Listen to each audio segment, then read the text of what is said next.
Okay, so here's a fact. 3 wise men did not come looking for Jesus at Christmas, and their names are not Balthazar, Melchior, and Gaspar.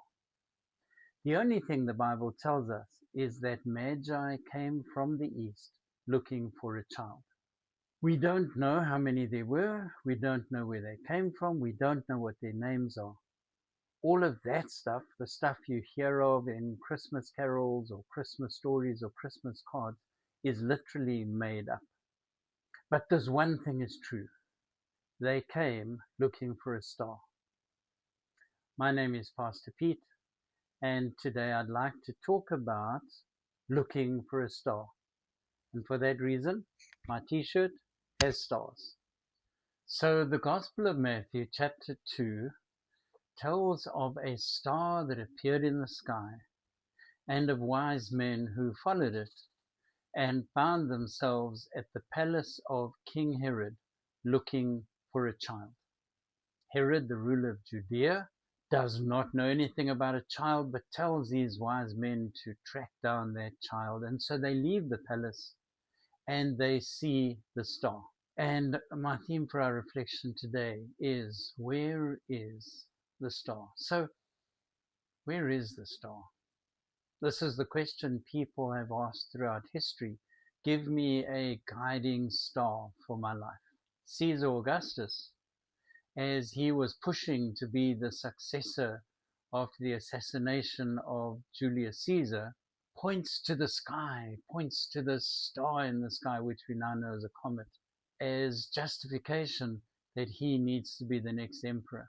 Travelers, sailors, many of those who've wandered the earth have looked to stars for guidance. And we sing of stars. Anyone old enough to remember Lee Marvin, I Was Born Under a Wandering Star? For those in South Africa closer to home, Mango Groove's Special Star became our song. So today's question, where is the star? Because the fact is, we all spend our lives looking for a star, wondering who will show us the way in our lives. This is certainly the stuff of the current argument about the leadership of Johannesburg. Who is that special star who can guide the city of Johannesburg? Does that star quality lie with the ANC or with the DA or perhaps in Action SA? Many people look to the music industry to find their stars, and we copy the way stars dress. We watch social media to see how the stars live. So is your star Taylor Swift, or is it Tyler? Is it Ed Sheeran, or is it Black Coffee? Some look to movies for a star. My mother-in-law loved James Bond movies, and she knew who the star was of the James Bond series. It could only be Sean Connery for her. Many look to sports stars, allow their lives and their emotions to be governed by their particular sports star. So who's your sports star internationally? Is it Roger or Rafael or Novak? In South Africa, is your sports star Cheslin Colby, or is it Sasha Feinberg Ngomazulu, or is it Siya Kolisi, or perhaps Caster Semenya or Gerda Steyn or Desiree Ellis? And many people look for a spiritual star. So we look for a good preacher or a guru or a special writer. Perhaps we turn to a book by Brené Brown or T.D. Jakes. I would hope that preferably you reach out to your local pastor. But the fact is, we look for stars to inspire us, stars who will show us the way in our lives. So who is your star? However, there is a problem. These stars are temporary and fragile. The sports star gets injured and is replaced by someone else. The music star gets arrested, or is it the politician who should be arrested? The spiritual leader makes a mistake and loses star appeal. And as we lose faith in our stars, we become disillusioned and cynical and end up asking ourselves, so where is the star to guide my life? Christmas is the day that we are reminded that the star was actually not important in its own right. The star was only important because it pointed to something beyond itself. I read to us Matthew 2 verse 9. When these magi had heard the king, they set out, and there ahead of them went the star that they'd seen in the east, until it stopped over the place where the child was. You see, that Christmas star only had significance because it pointed to Jesus. So perhaps, just perhaps, we get this star thing wrong. Instead of looking for stars to give us meaning in life, we should be looking for stars that point away from themselves to greater values, to the Jesus values such as justice and compassion and love.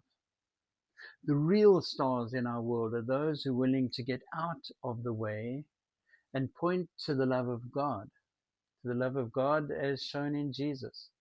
So I am inviting us not to be afraid to critique those stars of our culture and of our society.